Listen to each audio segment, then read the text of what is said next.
Você já teve a sensação de que algo estava errado, mesmo quando tudo parecia normal? Um sussurro atrás da porta fechada, um vulto no canto do olho, um frio repentino que não vinha do vento. Talvez tenha sido só sua imaginação, ou talvez não. Alguns filmes assustam, outros perseguem, mas há um em particular que não apenas marcou a história do terror, ele deixou cicatrizes em quem ousou tocá-lo. O Bebê de Rosemary, lançado em 1968, não é apenas um clássico, é um portal. Desde seu nascimento, histórias macabras cercam seus bastidores, mortes inexplicáveis, surtos psicóticos, sumiços, e uma série de coincidências que ninguém quer admitir como reais. O mais estranho?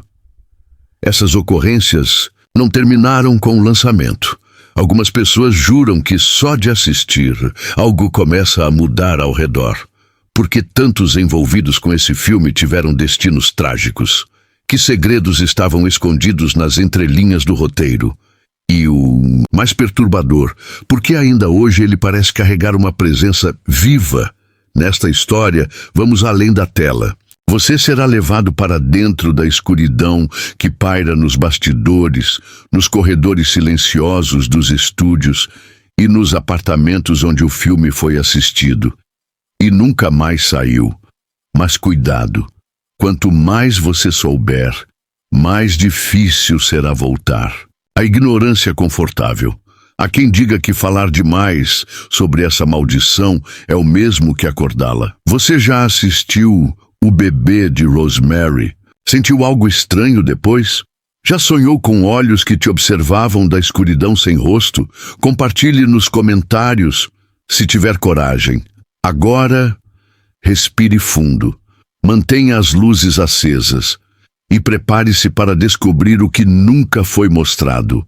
Nos créditos finais, tudo começou com um roteiro, mas não qualquer roteiro. Dizem que Roman Polanski recebeu o livro original como presente, deixado misteriosamente em seu apartamento por uma mulher que jamais foi identificada. O exemplar, gasto nas bordas e com anotações à caneta vermelha, parecia ter passado por muitas mãos, ou por algo pior. Ao terminar a leitura naquela mesma noite, Polanski acordou suando frio com a sensação de que alguém, ou algo, o observava do fundo do espelho. O estúdio inicialmente recusou a proposta. Ninguém queria se envolver com um projeto sobre satanismo em Nova York. Mas o produtor William Castle, conhecido por seus truques teatrais no cinema, insistiu. Disse que sentia uma força estranha empurrando o projeto adiante, como se ele mesmo fosse apenas um peão numa trama maior. Castle sofreria um colapso pouco tempo depois, afirmando que o bebê está me punindo antes de ser internado. As gravações estavam prestes a começar, e já no primeiro dia algo chamou a atenção. Os ponteiros do relógio do estúdio pararam às 3h33 da manhã. Não uma, mas 3 vezes seguidas, em noites diferentes. Os eletricistas juravam que os sistemas estavam normais. Um deles, supersticioso, recusou-se a continuar o trabalho e desapareceu. Quando perguntaram ao chefe da equipe, ele apenas disse: ele foi chamado. Mia Farrow, a atriz escolhida para interpretar Rosemary, estava em conflito pessoal. Seu marido na época, Frank Sinatra, não queria que ela fizesse o filme, mas havia algo mais. Durante as filmagens, ela começou a perder peso excessivamente, mesmo comendo normalmente. E nos bastidores, era comum vê-la murmurando palavras que ninguém conseguia entender. Quando questionada, ela dizia que eram partes do roteiro. Mas não havia tais falas escritas em lugar nenhum. O local escolhido para as externas foi o prédio Dakota, em Manhattan. Os moradores não estavam felizes. Uma senhora idosa, no segundo andar, gritou pela janela no dia da primeira cena: "Vocês estão abrindo o portão!" A produção ignorou. Alguns membros riram. No dia seguinte, ela foi encontrada morta em sua banheira, afogada, com os olhos arregalados e as unhas arrancadas. Relatos de sons estranhos à noite começaram a circular entre os membros da equipe. Sons de risadas infantis misturadas com choro. Uma assistente de produção pediu afastamento após dizer que escutava uma respiração ao seu lado sempre que apagava as luzes do camarim. Não é normal. Tem alguém lá, sempre atrás de mim, e ele não gosta que eu toque na barriga dela, disse em prantos. Polanski parecia cada vez mais obcecado. Era como se o filme não estivesse sendo dirigido por ele, mas através dele. Passava noites reescrevendo cenas, olhando fixamente para imagens do feto do filme, como se estivesse em transe. Um técnico de som relatou que, certa madrugada, ouviu Polanski conversando sozinho no set apagado, repetindo: "Ela já está crescendo, ela me escuta." O que era para ser uma produção como qualquer outra se transformou em algo denso, quase sufocante. Aqueles que entravam no set sentiam um peso no ar, como se estivessem sendo julgados, e talvez estivessem mesmo, porque naquele berço de ficção, algo muito real estava nascendo. E isso era só o começo. Não demorou para que os boatos tomassem forma. Durante uma cena simples de cozinha, o cabo de uma lâmpada explodiu com tanta força que estilhaços atingiram o rosto de um operador de câmera. Ele jurou que tinha desligado a energia. Eu ouvi alguém sussurrar o meu nome, e quando virei, veio o clarão. O ferimento não foi grave, mas a cicatriz ficou. Uma linha vermelha abaixo do olho direito, como se algo invisível tivesse arranhado sua alma. A tensão no ar aumentava com cada take. E não era só medo, era uma sensação de invasão. Pessoas sentiam náuseas ao entrar no estúdio, choravam sem motivo aparente. As câmeras travavam do nada, os negativos queimavam sozinhos. Técnicos começaram a usar crucifixos escondidos nas roupas, outros pediram para não trabalhar nas madrugadas. Um deles deixou uma Bíblia aberta sobre o equipamento. No dia seguinte, a Bíblia estava virada ao contrário, com as páginas arrancadas. Mia Farrow começou a ter pesadelos. Disse que sonhava com corredores escuros e ouvia um bebê chorando, mas o choro vinha de dentro dela. Ela também começou a evitar espelhos. Disse que viu seu próprio reflexo parar de imitá-la por um instante. Um dia, trancou-se no camarim por quase 2 horas. Quando abriram, ela estava sentada no chão, em posição fetal, repetindo: "Ele não gosta de luz. Ele está crescendo." O diretor de fotografia, Charles Lang, afirmava que sombras surgiam em lugares onde não havia objetos para produzi-las. Ele passou a documentar tudo.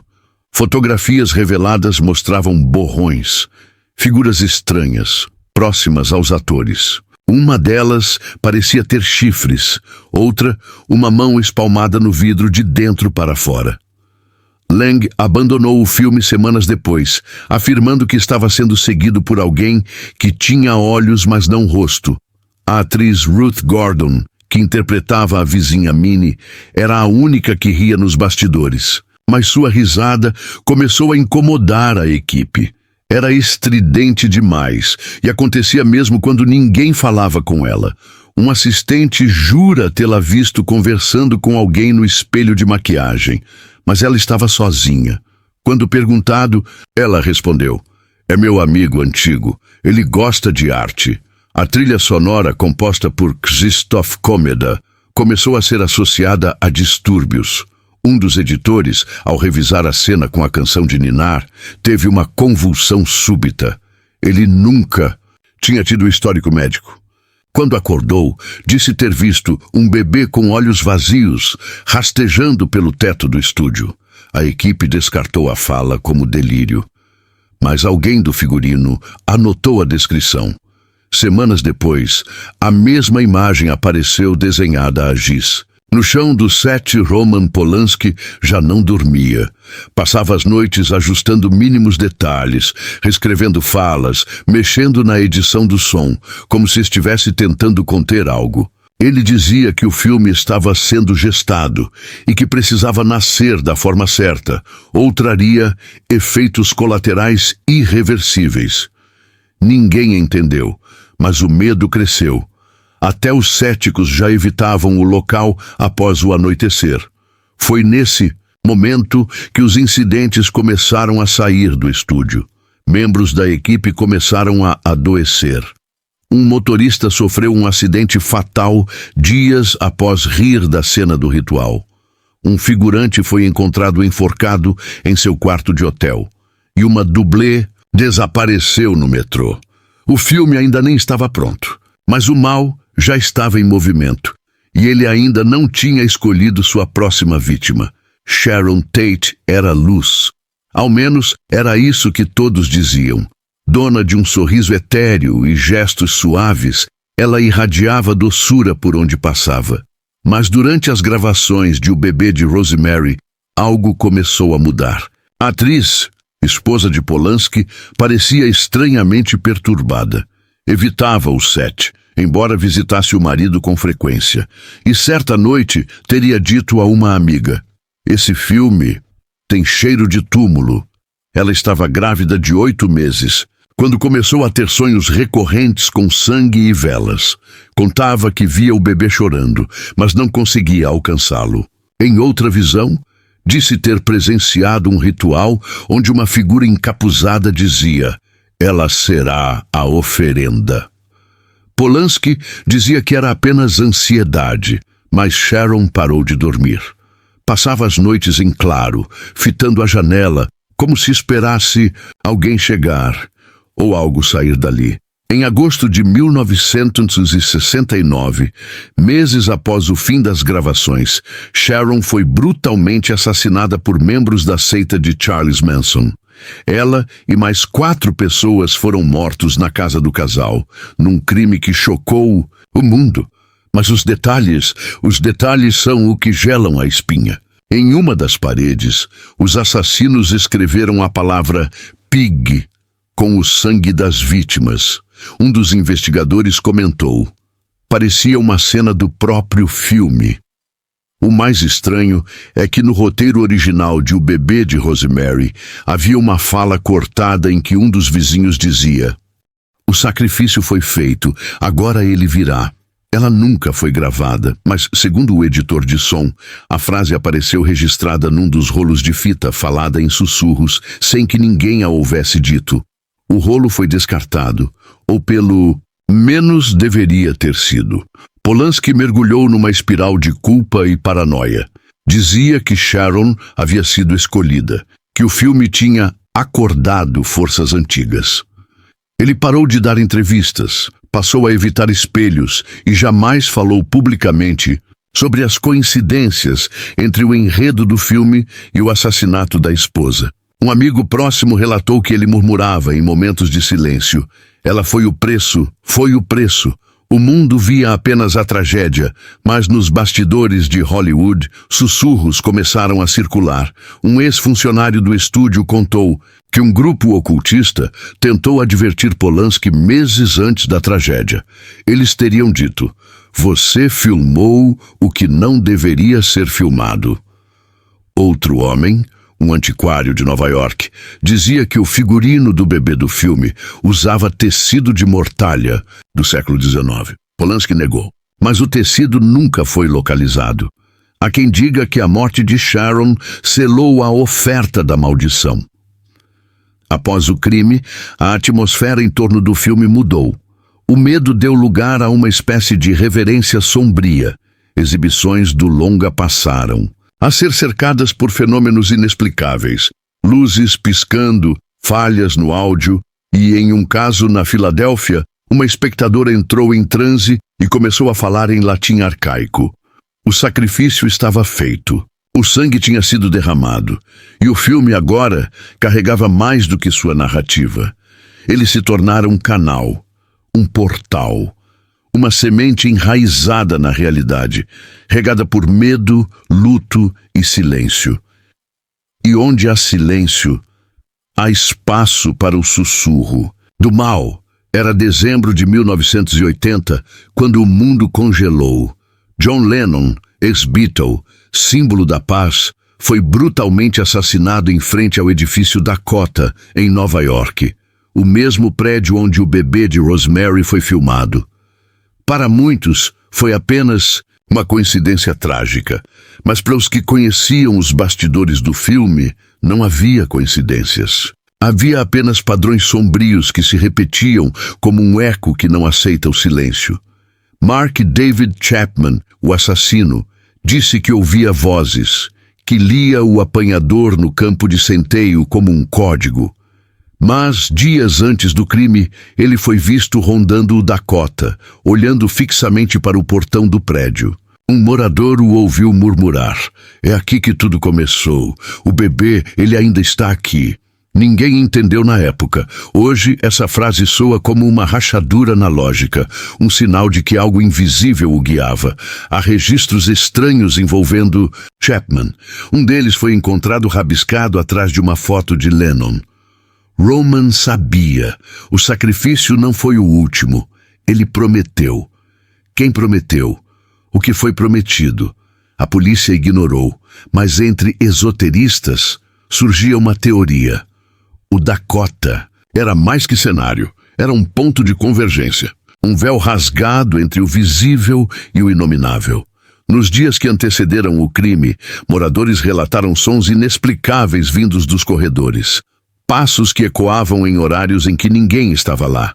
Um porteiro disse ter visto uma criança, descalça, correndo pelo saguão às 3 da manhã. Ela não tinha sombra, relatou. Tentaram explicar como alucinação. Mas outro funcionário, uma semana antes, havia feito o mesmo relato. Mesmo horário. Mesmo corredor. A bala que matou Lennon foi disparada em um lugar onde, décadas antes, uma cena crucial de O Bebê de Rosemary havia sido gravada. Um take que mostrava a entrada do edifício. Uma falha de continuidade fazia a cena repetir-se. Como se o próprio filme quisesse reforçar aquele ponto do espaço, como uma assinatura deixada na realidade. Lennon, sem saber, foi morto sobre o chão onde o mal havia sido invocado. Há quem diga que Lennon sabia dos rumores, que sentia algo errado no prédio. Yoko Ono revelou anos depois que John se recusava a entrar por certos corredores à noite. E que certa vez, ao passar em frente ao quadro de um bebê pintado com tons vermelhos, ele teria dito: "Essa coisa não é arte, é uma porta." A pintura desapareceu misteriosamente semanas depois do assassinato. Nunca foi recuperada. Após a morte, fãs de Lennon passaram a peregrinar até o Dakota, mas alguns relatavam sentir tontura, náusea e uma pressão no peito ao se aproximarem. Uma jovem afirmou ter visto uma figura com olhos de carvão observando-a da janela do 8º andar. Outro rapaz desmaiou após ouvir o que descreveu como um choro vindo de dentro das paredes. Nenhum som foi captado por gravações. Mas todos os relatos ocorriam no mesmo horário, 23h48. O Dakota tornou-se um marco, não apenas do cinema e da música, mas do terror invisível que se alimenta de símbolos e sacrifícios. A conexão entre o filme, a maldição e a morte de Lennon permanece envolta em mistério. Mas para alguns estudiosos do oculto, não há dúvidas, a entidade ligada ao filme escolhe suas vítimas. E o tempo não a limita, ela apenas espera. Christoph Komeda, compositor da trilha sonora de O Bebê de Rosemary, era conhecido por sua sensibilidade única. Sua música era densa, inquietante, capaz de transformar uma simples cena em algo hipnótico. Mas durante as gravações, algo nele mudou. Ele passou a compor de madrugada, sempre sozinho, e dizia que ouvia as notas no escuro. Certa vez, foi encontrado dormindo sobre o teclado, com os olhos abertos. Quando acordou, murmurou: "Ele gostou. O bebê gostou." Meses depois do lançamento do filme, Komeda sofreu um misterioso acidente. Caiu de um barranco durante um passeio com amigos na Califórnia. Bateu a cabeça, entrou em coma, nunca mais acordou. Morreu aos 38 anos, a mesma idade de um personagem secundário do filme, que também morre de forma súbita e inexplicável. Coincidência? Talvez. Mas Roman Polanski, visivelmente abalado, teria dito ao telefone: "É o filme. Ele leva o que quiser."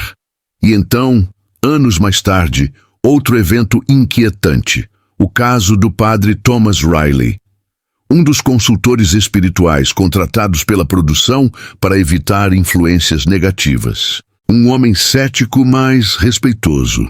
Após visitar o set algumas vezes, ele pediu para se afastar. Disse que havia algo no olhar dos atores.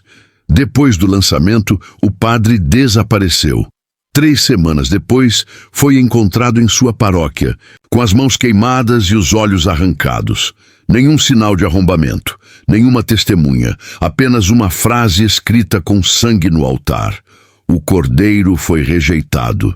A polícia abafou o caso, alegando delírios religiosos. Mas entre os arquivos ocultos da diocese, um diário do padre foi descoberto. Nele, anotações inquietantes. O filme não é uma ficção. Ele é uma invocação. Algo foi feito e não foi desfeito. E mais abaixo, evitem o som, a música carrega os nomes. A trilha sonora de Comeda foi removida da paróquia imediatamente. Curiosamente, outros envolvidos com o som do filme relataram experiências estranhas. Um engenheiro de áudio teve pesadelos durante semanas, com uma mulher de olhos brancos entoando cantos em latim. Outro teve seus arquivos corrompidos, todos substituídos por uma única faixa, um choro de bebê, com risos ao fundo. O estúdio negou publicamente. Mas entre funcionários, a trilha foi apelidada de O Lamento do Primeiro Filho. As fitas originais da trilha sonora desapareceram do arquivo oficial em 1973. Um ex-curador revelou, anos depois, que elas foram guardadas sob vigilância num cofre, junto com objetos considerados carregados. Entre eles, o bracelete de Mia Farrow usado no filme, um livro de rituais que inspirou o roteiro e um espelho antigo que nunca refletia rostos com nitidez. O cofre foi lacrado e a localização mantida em segredo. Mas há quem diga que tudo isso agora está nas mãos de colecionadores ocultistas. A maldição não terminou com o filme. Ela se adaptou, se espalhou, tocou músicos, padres, técnicos, todos que se aproximaram demais da origem. O mistério em torno do projeto já não era apenas uma lenda urbana. Era um rastro, um espectro costurado entre a arte, o som e a morte. E tudo começou com uma história simples, sobre uma mulher grávida e vizinhos estranhos. Mas o que crescia dentro dela nunca foi humano. Tudo começou com uma postagem anônima em um fórum ocultista em 2007. Um usuário com o codinome Reborn77 alegava ter encontrado um rolo de filme inédito de o bebê de Rosemary escondido dentro de um berço antigo, comprado em um leilão em Ohio. O berço, de madeira escura entalhada com símbolos estranhos, pertencia a uma mulher que se dizia descendente de Minnie e Roman Castevet, os vizinhos sinistros do filme. A mulher desapareceu 3 dias após o leilão. Seu nome nunca foi revelado. O tal rolo, segundo relatos, continha cenas nunca exibidas ao público. Mostrava Rosemary segurando o bebê, não com medo, mas com orgulho. Ao fundo, uma figura encapuzada sussurrava palavras em uma língua não identificável. Quando o vídeo chegou ao minuto 6:66, uma marca impossível em tempo real, a imagem travava e uma risada metálica começava a ecoar, repetida por vozes infantis. Aqueles que assistiram relataram sangramento nasal, náuseas e paralisia noturna nas noites seguintes. Um deles, um editor freelancer chamado Mark West, registrou tudo em seu blog. Contou que ao tentar digitalizar o rolo, o software travou e começou a exibir mensagens automáticas. Ele está pronto. Você o trouxe até aqui. O berço está vazio. Em seu último post, Mark escreveu: alguém está me observando do outro lado da tela, não é humano. 3 dias depois foi encontrado morto, com olhos dilatados e mãos congeladas em posição de oração. O computador? Derretido. Investigadores de fenômenos paranormais começaram a estudar o padrão. Havia um elo entre os objetos usados nas filmagens, a trilha sonora original e esse último rolo amaldiçoado. Tudo parecia girar em torno de um culto real. Uma seita que teria se infiltrado em Hollywood nos anos 60 para, segundo documentos obscuros, preparar o nascimento da voz do caos. Um novo Messias, nascido da arte e do medo. Não era só um filme, era um ritual disfarçado, e seu fruto estava entre nós. A seita teria usado o berço como receptáculo. Dizia-se que ele havia sido talhado com madeira de uma árvore que cresceu sobre um cemitério indígena. O berço foi usado em outras filmagens, quase sempre em cenas cortadas ou abandonadas. Dizem que o simples toque naquela madeira provocava pesadelos. Um assistente de cena que o movimentou certa vez foi internado por surto psicótico. Dizia ter ouvido o choro do bebê, mas não do filme. Um choro real, quente, próximo. O rolo amaldiçoado desapareceu misteriosamente da casa de Mark West. Alguns acreditam que foi levado por um colecionador ocultista. Outros acham que a própria seita o recolheu, pois o material era parte da carne. Uma teoria sugere que há cópias circulando na Deep Web, mas sempre em trechos incompletos. Como se o próprio vídeo se recusasse a ser transmitido por completo. Como se a presença do bebê exigisse segredo. Muitos tentaram fazer remakes de O Bebê de Rosemary. Todos falharam. As filmagens eram interrompidas por acidentes, surtos, falências inexplicáveis. A versão de 2014 foi duramente criticada. Mas o que poucos sabem é que a atriz principal foi internada após o último episódio. Ela dizia ter engravidado de algo que não tem nome, mas me chama de mãe. A produção abafou o caso. O bebê nunca foi registrado e ninguém mais a viu desde então. O que resta hoje são apenas fragmentos. Um berço guardado em um porão sem luz, um rolo de filme que ninguém consegue copiar, uma trilha sonora que suga a sanidade, e sussurros, sempre sussurros, dizendo que ele ainda está entre nós, crescendo, aprendendo, se preparando para voltar ao mundo, mas dessa vez sem o disfarce do cinema. E quando ele voltar, não haverá mais créditos finais. Agora que você conhece os bastidores do filme O Bebê de Rosemary, respire fundo, mas preste atenção. O que você sentiu enquanto lia? Um arrepio leve na nuca? Um ruído que não vinha de nenhum lugar específico? Talvez uma presença observando por trás do monitor? Não se preocupe, é normal. Muitas pessoas relatam sensações estranhas após entrar em contato com histórias como essa. Dizem que a maldição se alimenta do medo e se espalha pela curiosidade. Afinal, por que um simples filme geraria tantas tragédias reais? Por que objetos cenográficos sumiriam misteriosamente? Por que o som original da trilha seria banido de arquivos? E o que significa o número impossível 666? Existem perguntas que não foram feitas por medo das respostas. E existem respostas que só aparecem quando já é tarde demais. Você já teve sonhos com olhos que não piscam? Já sentiu o cheiro de enxofre no meio da madrugada sem razão? Já ouviu um choro de bebê onde não havia ninguém? Se a resposta for sim, talvez você já tenha esbarrado com ele, com aquele que não deveria ter nascido, mas nasceu em filme, para nascer no mundo real, e se ele estiver à sua espreita agora, crescendo em alguma tela escura. apenas esperando para que você dê play. Compartilhe sua história nos comentários, se tiver coragem. Ative as notificações para o próximo vídeo, que pode ser sobre você ou sobre algo que você achava que era só um pesadelo. A próxima história começa em breve e talvez ela esteja mais perto do que você imagina.